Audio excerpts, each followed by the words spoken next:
This week on the BackTable Podcast, I do think that dosimetry has evolved since, we've been doing Y90 radial embolization. So, I didn't really grow up in the days of we're giving whole lobar treatments at a certain dose. Now we actually calculate those doses to see how much will go to the tumor, how much will go to the normal liver, leveraging what's called a T-to-N ratio. And so I do think in the future, as we continue to understand dosimetry and, as we continue to research how it may come into play with, someone who is getting PRRT or whatnot, can we safely give a certain radiation dose and minimize the liver damage and, not affect how long patients live? That'll be something to watch in the coming trials. Today, we'll discuss a very important part of the treatment for neuroendocrine tumor, liver-directed therapy. My name is Lingling. I'm a GI medical oncologist and also the medical director of Ochsner Neuroendocrine Tumor Program at Ochsner Medical Center in New Orleans, Louisiana. Today, I'm honored to have two guests joining me today, Dr. Chih-Yi Liao and Dr. Abdul Khan with UChicago. Dr. Abdul Khan is an interventional radiologist and assistant professor at the University of Chicago. He did his interventional radiology training at Northwestern in Chicago, Illinois, and has been at UChicago for the past 2 years. His practice is predominantly interventional oncology and includes diagnosis and treatment of neuroendocrine tumor. Dr. Chih-Yi Liao is an associate professor of medicine at the University of Chicago. He's a medical oncologist who specializes in hepatobiliary cancers and neuroendocrine tumors. He serves as the medical director of UChicago Medicine's Hematology Oncology Clinic, the interim director of Gastrointestinal Oncology Program, and the co-director of the Neuroendocrine Tumor Program. Welcome, Abdul Andy. Thank you so much for joining us today. Thanks for having me. Yeah, thanks for having me as well. So first of all, can you tell us a little bit more about the Neuroendocrine Tumor Board at UChicago, how often it is, and how does your tumor board approach all the cases? What specialties are involved, and who usually makes the say? Yeah, so to start off with our Neuroendocrine Tumor Program, so this is a joint effort with different specialties, so medical oncology, surgery, IR, but also diagnostic radiology, nuclear medicine, pathology, and many others. Actually, it takes a whole village to take care of our neuroendocrine tumor patients. And in our clinic, it's a joint venture between medical oncology and surgery. So Dr. Koiken, the surgeon, and I, we will physically walk into the room and see patients together. We have a dedicated nurse navigator who helps the patients navigate a complex landscape, different phases of their care. And then the tumor board also is represented by these key players, so medical oncology, surgery, IR, nuclear medicine, pathology. Those are the main ones that regularly attend, but sometimes we have others as well. And it's very important for us to discuss our patients together because oftentimes the treatment options, there are many different treatment options and the cases are very complex, and we want to make sure that we have considered all the available treatment options in the context of the patient's situation to make a plan that makes the most sense for the patient. Yeah, I would echo the same. I think in terms of, the final say, when it comes to liver-directed therapy, patients do feel like IR has a little bit more of a word in. Otherwise, usually the final say usually ends up being a combination of medical oncology and surgery. Right. We probably share a very similar experience at Ochsner as well. We also have our neuroendocrine tumor board once a week, and it's all nuclear medicine doctor reviewing the PET scan and our doctor reviewing the MRI, and medical oncology, surgical oncology, colorectal surgery all sit down together. Yeah, definitely agree with what you're just saying. It's definitely require an entire village to take care of patients. Absolutely. And who are usually patients you think benefit most from liver-directed therapy? Yeah, I can start us off. So just sort of a general category, definitely patients who are symptomatic or have functional disease are patients who will benefit, patients who have liver only or liver dominant disease. And then there's a few select patients who have very bulky or heavy liver disease burden. And for those patients, liver-directed therapy, kind of getting them to systemic therapy or even doing a combination of liver-directed therapy with arterial embolization followed by surgical debulking, those patients also benefit. Yeah, absolutely. And many times is we consider not just how the disease is doing, but also the symptoms. Many of our patients have carcinoid symptoms and they're inadequately controlled on systemic therapy, even though the systemic therapy is keeping the tumor stable. So that plays into consideration as well. Oh, interesting. I definitely feel that, like, for us, a lot of time we do it for, like, progression in the liver. Only progression in the liver would do it a lot. But I definitely feel that, say, if they have a lot of carcinoid syndrome or insulinoma, have a lot of hypoglycemia episode, I definitely feel that, like, liver-directed therapy helped the most. Yeah, like, instant relief of absolutely. these symptoms. Yeah. Absolutely. And question for both of you, when do you feel that's the right time to intervene? Like, at diagnosis or only at, like, after progression? That's a good question. I think it depends on the patient's circumstance. So let's say you have a metastatic small bowel neuroendocrine tumor patient, newly diagnosed, and, the liver has a lot of metastatic disease, but they're minimally symptomatic. For those patients, perhaps reasonable to start with systemic therapy and see how they do. But if they're very, very symptomatic and we worry that with somatostatin analogs, we're not going to be able to achieve adequate control of the symptoms, we may consider doing liver-directed therapy in addition to somatostatin analog. And then the other situation would be if they have such a high liver tumor burden that we worry that any little growth of the liver tumors is going to send them over the edge and go into liver failure imminently, then we may consider those patients also for upfront liver-directed therapy just to prevent them from going into liver failure. But of course, that's hard to predict. I always tell my patients, like, sometimes it's like walking to the edge of the cliff, but we don't know where the edge is. But then, when you fall off the edge, it's hard to get back up.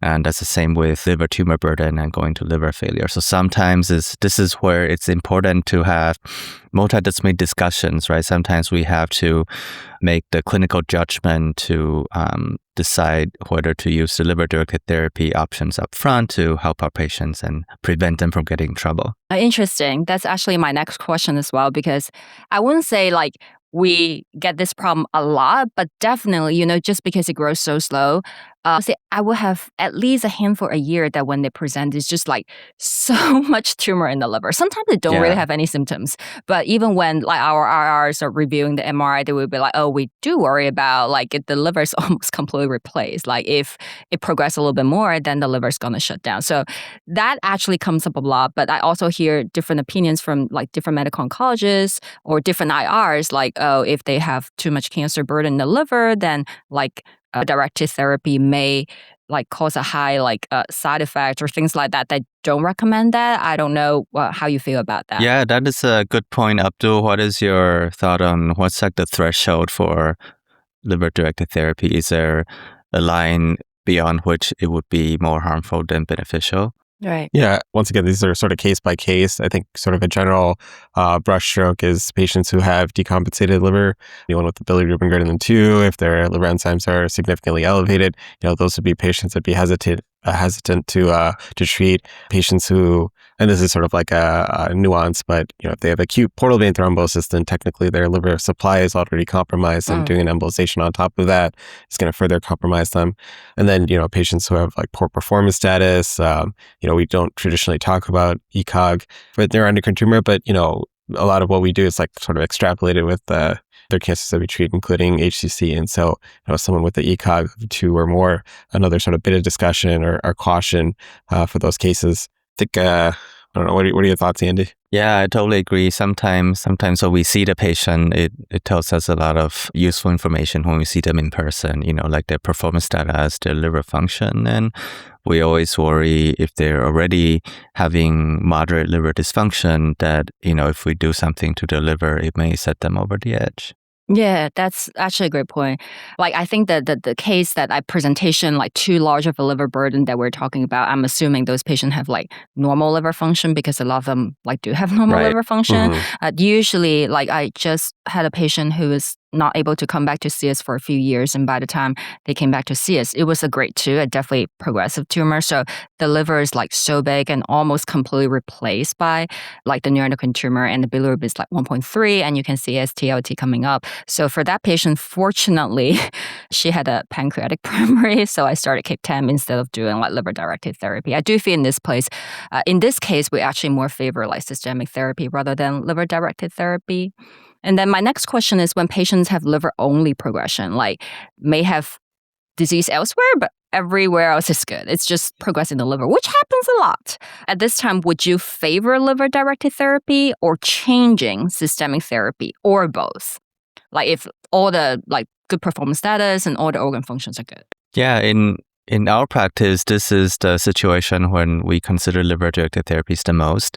We have great systemic therapy options, but we don't have an infinite number of systemic therapies. And so if we can maximize the mileage out of each systemic option by incorporating liver-directed therapy as needed, I think that's kind of helps us achieve the goal of helping our patients live as long as possible with as good of a quality of life as possible. Yeah, I definitely agree with that. And then a question for both of you. I think Abdul actually just like hinting on that question as well. What kind of patients will you actually feel that they're not candidates for liver-directed therapy? Say very elderly, like 86, or weak patients who you feel that like TACE or blend embo may be hard on them? Or how about patient with a weaker heart, like reduced ejection fraction?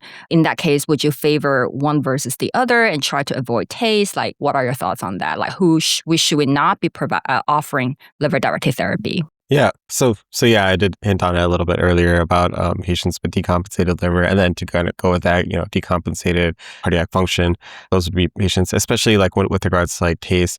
Maybe we're a little bit hesitant to do a TACE. It is sort of like a local treatment, but there is a little bit of systemic leak. And so anyone who has like a significantly reduced ejection fraction, that may be someone who may opt to do blend embolization as opposed to TACE. I think we did discuss a little bit about like performance status, and then patients who can't really tolerate post-embolization syndrome, unable to tolerate the pain or nausea, emesis that may come with it. For those patients, like I would like to do Y90 or Tara. That's usually a little better tolerated. Mm-hmm. The other thing I would add is kind of their disease biology. So if their disease is rapidly progressing, local regional therapy, sometimes, you send them to get blood embo and then their disease is already progressing a few weeks later. So Great. Yeah, I absolutely agree.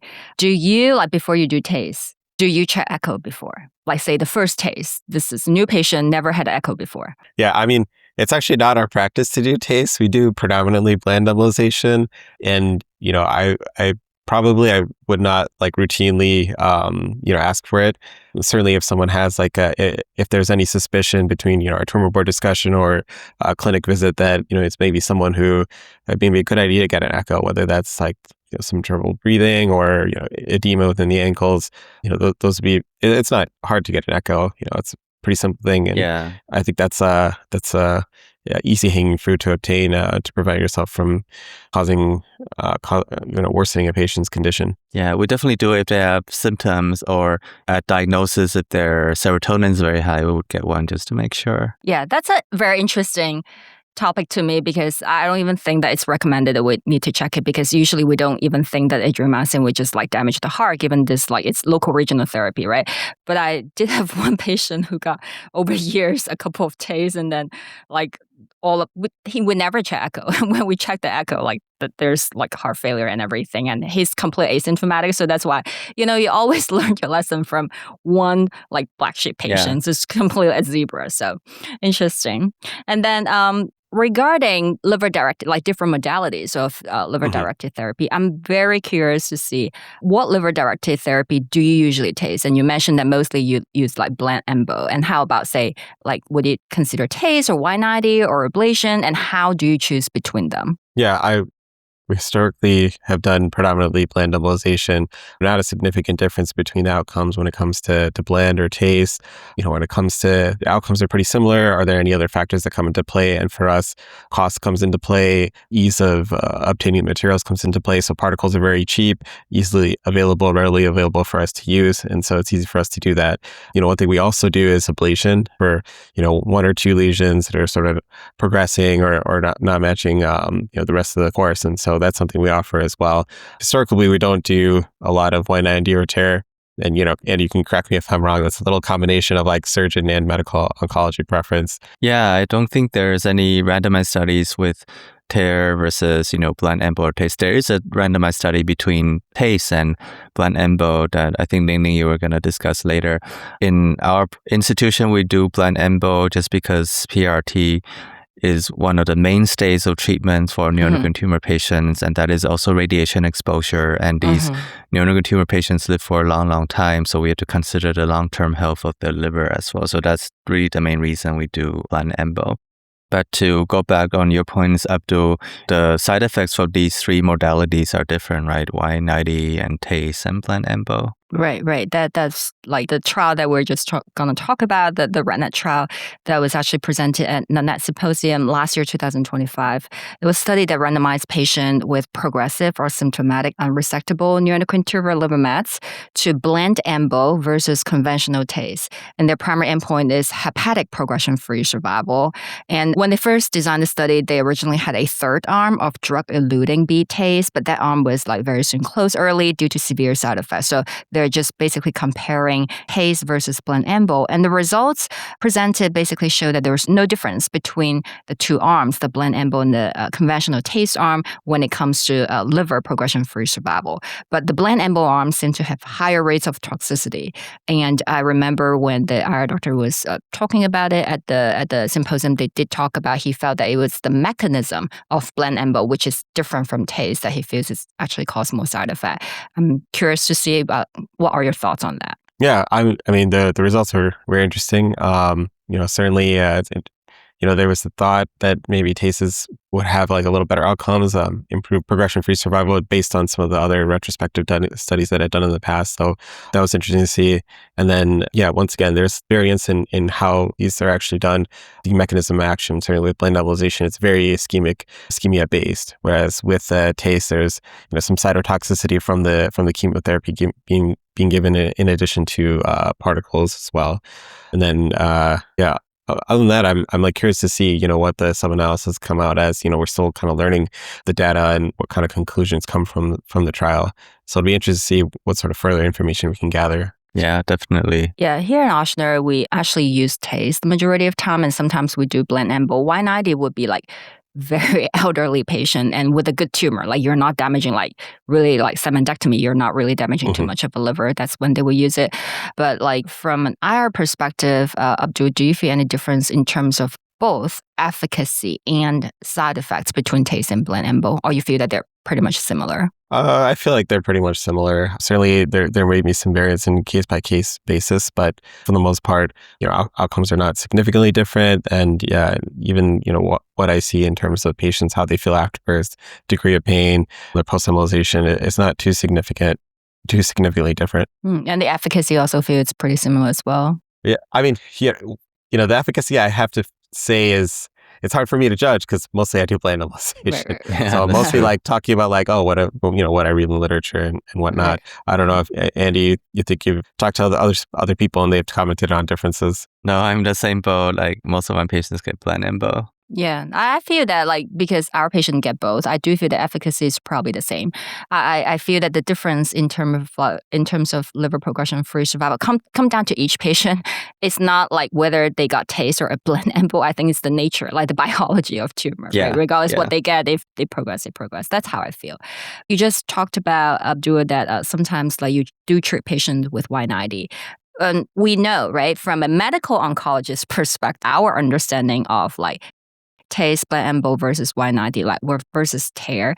It's not that we're treating liver cancer patient or quote unquote cholangio or colorectal metastatic liver mets patient, right? These patient neuroendocrine tumor, a lot of them live for easily years or even decades, right? Even 20 years and they're still living pretty well. So we do worry about like with regards to like care, are we compromising the liver function like 10 years from now? So that for medical oncologists, that would be my concern. So that's why a lot of times, like if I offer them Y90, I literally like double check, triple check, can you guarantee like the liver function will be good in 10 years? Like what are your thoughts on that? Who do you think will be the patient that you think would be a great candidate for Y90? Yeah, it's a good question, and certainly we're not ignorant to how long patients live with neuroendocrine tumor and trying to maintain their liver function. In terms of like who would be the ideal candidate, I think anyone who does 190 would be like the ideal candidate is one tumor or a bunch of tumors that are all within like an angiosome. So when we do mesenteric angiography and see like one or two target vessels that'll get our target, in those patients that kind of minimize the amount of liver damage we're doing and kind of keep it confined to one segment or two segments and perform a radiation segmentectomy like they do at your institution. Those are sort of the ideal candidates. For patients who have kind of like multiple neuroendocrine tumor, tiny little lesions, like I myself would be, pretty worried about, the consequences. And so I hesitate to in those patients. I do think that dosimetry has evolved since, we've been doing Y90 radial embolization. So, I didn't really grow up in the days of like, we're giving whole lobar treatments at a certain dose. Like now we actually calculate those doses to see like how much will go to the tumor, how much will go to the normal liver, leveraging what's called a T-to-N ratio. And so I do think like in the future, as we continue to understand dosimetry and, as we continue to research like how it may come into play with, someone who is getting PRRT or whatnot, can we safely give a certain radiation dose and minimize the liver damage and, can not affect how long patients live. That'll be something to watch in the coming trials. Right. I personally feel that, I don't know if you feel the same way, like amongst patients that I remember we offer them Y90, usually it will be like very elderly patient that we feel that they could not tolerate the side effect after TACE and embo. And like it's like a major tumor in like one part that, like you said, like correct me if I'm wrong, like you can do like segmentectomy and instead of damaging too much of the liver, like those are usually a patient that we treat with Y90.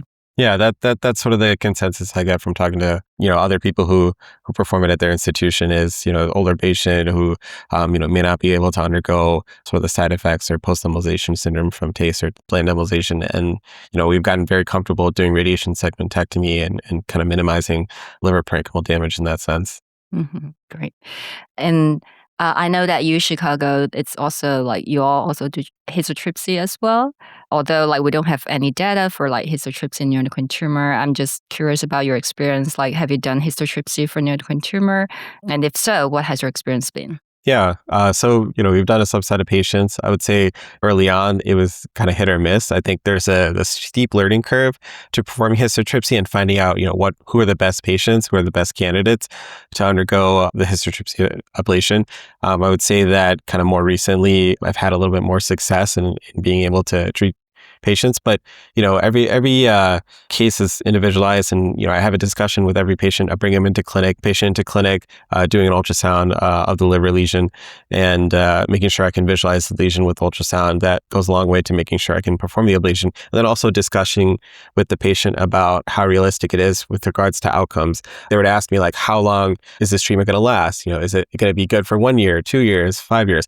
The reality is I don't know the answer to that. I don't have the data. That's something like we're learning in real time. And so, fortunately for us, we are enrolled in a multi-center prospective study for histotripsy. So any patients like I do perform on, I usually enroll them in the trial. And that way I sort of do my part to learn more about, how the outcomes go. There was a recent publication with some retrospective data on neuroendocrine tumors. So I think, with regards to like which tumors can undergo histotripsy ablation, neuroendocrine is one of the more common ones. Interesting. And hopefully in a few years, we'll have like more data coming out from the trials and everything regarding like efficacy and everything.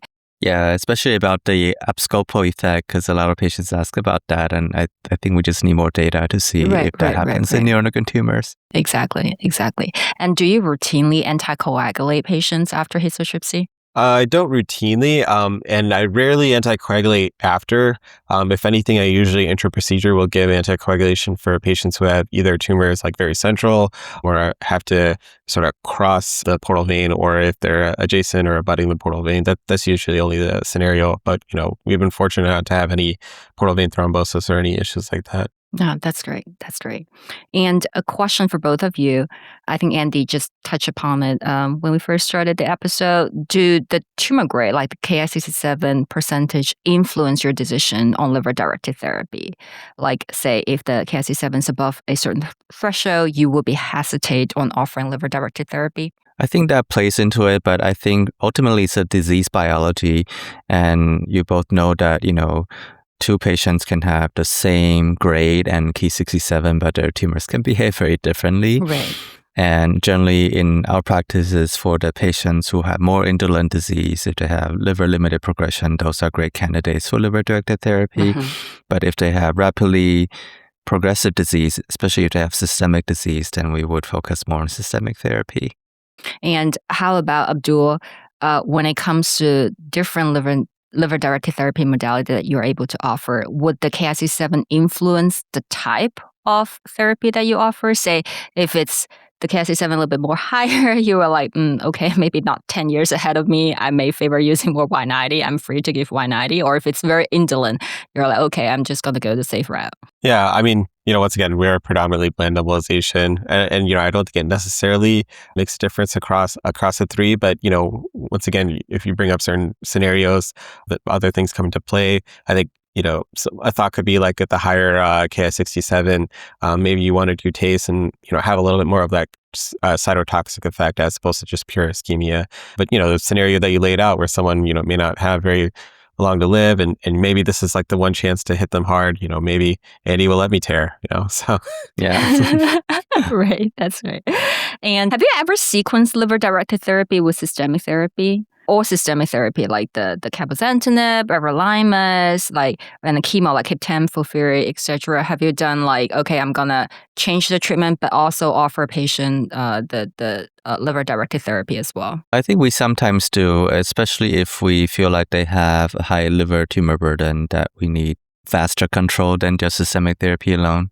That would be the situation where we consider both. Right, like when you offer them both, is there any precautions? Say, if a patient is on cabozantinib, and do you need to hold it before the patient undergo blend embo or liver-directed therapy? Or Kip-10, would you do it during the 2 off weeks or something like that? Yeah, great question. I think, it depends on what systemic therapy. For the Kip-10, we generally do it during their off weeks and then resume the Kip-10 once they've recovered from the blend embo.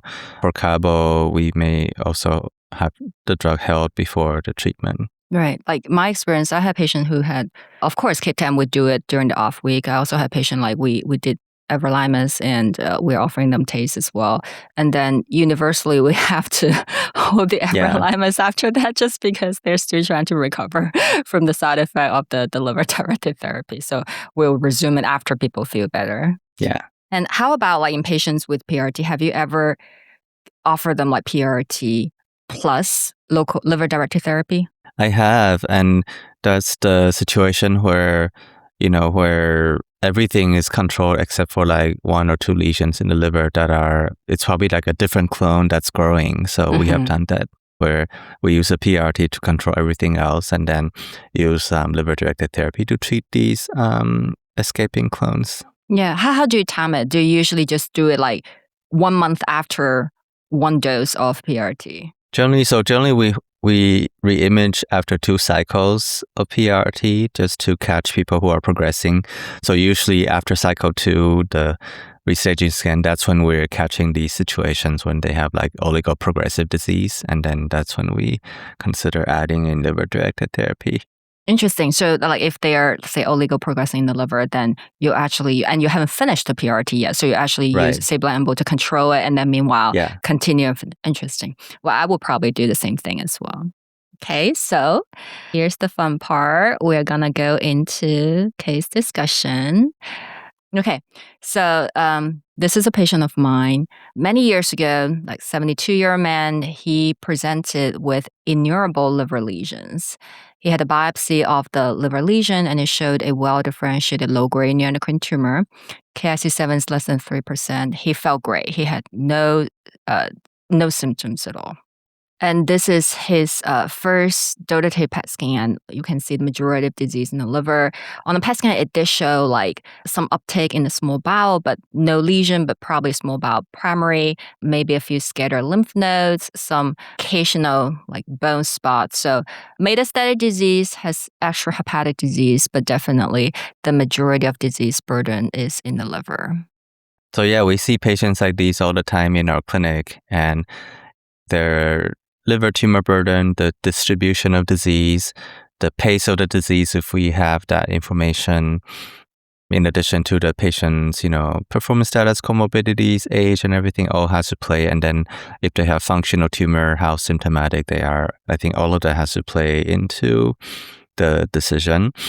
And from the medical oncology standpoint, we definitely recommend starting a somatostatin analog as first-line therapy. And then when we're seeing these patients together with our surgical colleagues, our question to them is always, is the small bowel primary tumor in imminent danger of causing problem? Like a lot of patients have massive mesenteric lymphadenopathy that can cause bowel obstruction if they were to get a little bit bigger, which can be messy if they were to go to PRRT and things like that. And so then we always proactively discuss this with the surgeon. Is there any role for removing the primary tumor even in the setting of metastatic disease? And so that's where the multidisciplinary discussion comes in. And then, of course, with liver predominant disease, we would also consult with IR to get their thoughts about liver-directed therapy. Right. That's all great points. And we can see in this patient on the MRI, actually, he does not really have like large mesenteric mass he does not even have a small bowel lesion. It's just like this dot in the small bowel that we're seeing. And his majority disease is definitely in the liver. And we can see on the MRI, it's a very heavy disease burden in the liver. So Abdul, for this patient, of course, we're starting somatostatin analog, systemic treatment. He's asymptomatic. His liver function is fine. He has no comorbidities, like not even high blood pressure. Is this someone that you will consider upfront liver-directed therapy, try to like downstage, debulk the disease in the liver, or someone that you would rather like wait to see maybe in the future when there's disease progression in the liver? So it's a great question and a great case. I think one thing I'll also add is the surgical debulking is part of liver-directed therapy. So I think that's also something that would be discussed. Our endocrine surgeon is pretty aggressive and, great surgeon. So be surprised if he took the first crack at this. But I agree with Andy, start the somatostatin analog. And then, I think this is a great candidate for someone to do embolization. Since we historically do bland, we'd probably split up right and left bland embolization, perform one side, allow 3 or 4 weeks for the patient to recover, and then bring them back, perform the other side. And then we follow up in tumor board to see how the patient did 1 to 3 months afterwards. Great. So this is actually someone that you would consider discussing offering patient like we can do upfront liver-directed therapy. Yeah, I think, did we say how much liver burden there is, like percentage? It was not on the report, but no? Okay. Yeah, it's. I mean, with the higher burden, then we may elect to do like segments as opposed to the entire lobe, and see if patients can tolerate that well before kind of moving on to additional segments. So it may require even more treatments than just 2 treatments. Right. This is also what we did. Like when we first discussed this case, the IR doctor at that time also felt that exactly like Dr. Liao, Andy was talking about, like if at the progression where we may be facing like imminent liver failure, if there's any progression in the liver. So this is someone also that we offer both starting somatostatin analog and along with liver-directed therapy as well, which he responded well, but he's also those patients that he only want to receive somatostatin analog. He didn't like liver-directed therapy after he took it. So eventually after a few years, he insisted on he only want somatostatin analog, and he just recently passed away, basically because the disease actually keep progressing in the liver. It's not progressing elsewhere as well. But I also feel that like liver progression, liver failure is probably the driving mortality cause for a lot of our patients with slow-growing neuroendocrine tumor as well. My next case is a very interesting case. this is a zebra. This is the zebra of the zebra. Like it's none of any horses. So it's a 53-year woman. She was found to have neuroendocrine carcinoma. She saw our surgeon. She underwent left colectomy. Pathology showed a 3.3 centimeter large cell neuroendocrine carcinoma. So it's a neck. It's not the neuroendocrine tumor of the sigmoid colon. The KSA7 is close to 100%, very aggressive, 2 out of 28 lymph node positive, T3 and 1B. So after that, she was sent to see me. We offer her adjuvant chemotherapy, and she completed adjuvant cis-etope. And 4 months after she completed the adjuvant chemotherapy, the CT scan showed there are 2 liver lesions. That is metastatic disease. So we can see one here, 2.8 by 2.5 centimeter, and one here, 2.1 by 1.3 centimeter. And Andy, question for you is like, what would you do? Yeah, I'm a little concerned about how quickly things recurred after finishing adjuvant chemo. So this was 4 months after finishing cis-etoposide. So what if these 2 spots are just the tip of the iceberg, that there's going to be more metastatic disease that's going to happen. So typically in this situation, we will consider starting systemic therapy, although technically these lesions may be intervenable by liver-directed therapy. Right, completely agree. So that's what we did.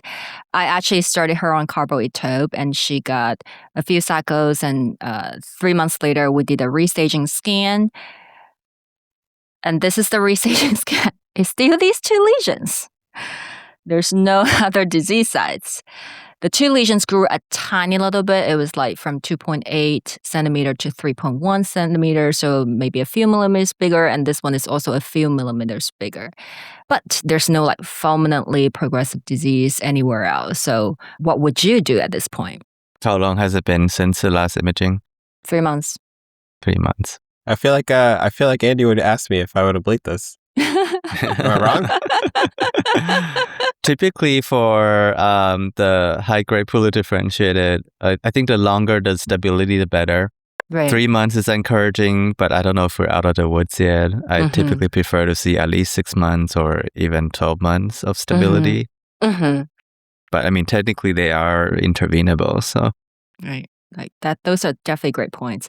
So at that time, like I knew that carboitope, I feel that it's not working as well as I would like it to be, but this is not a horrible result. It certainly could be worse.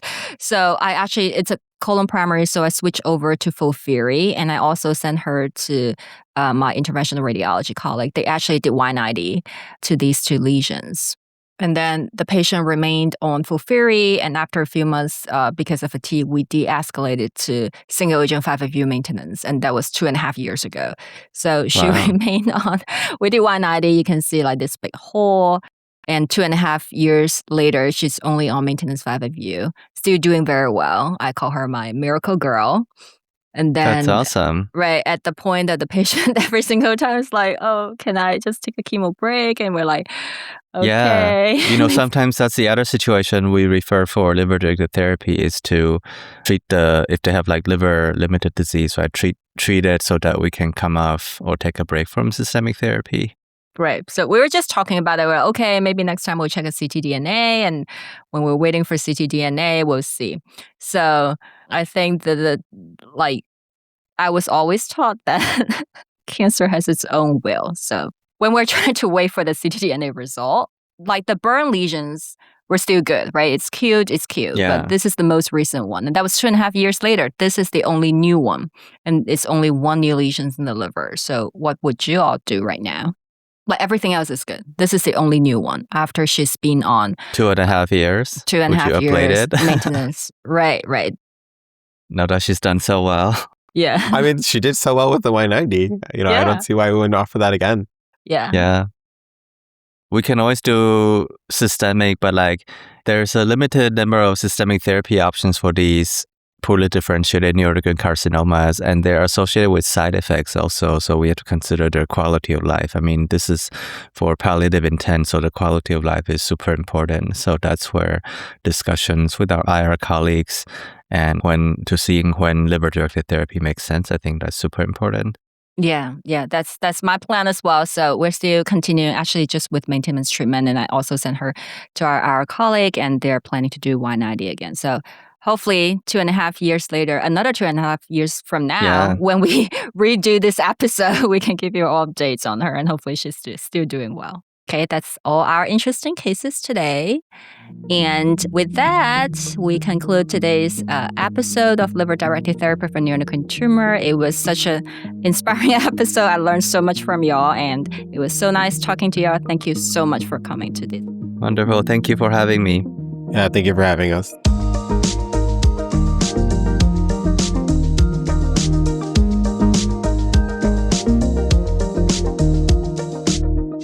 Thank you so much for joining us on BackTable Tumor Board. If you haven't already, be sure to follow and subscribe, rate the show 5 stars, and share with a friend.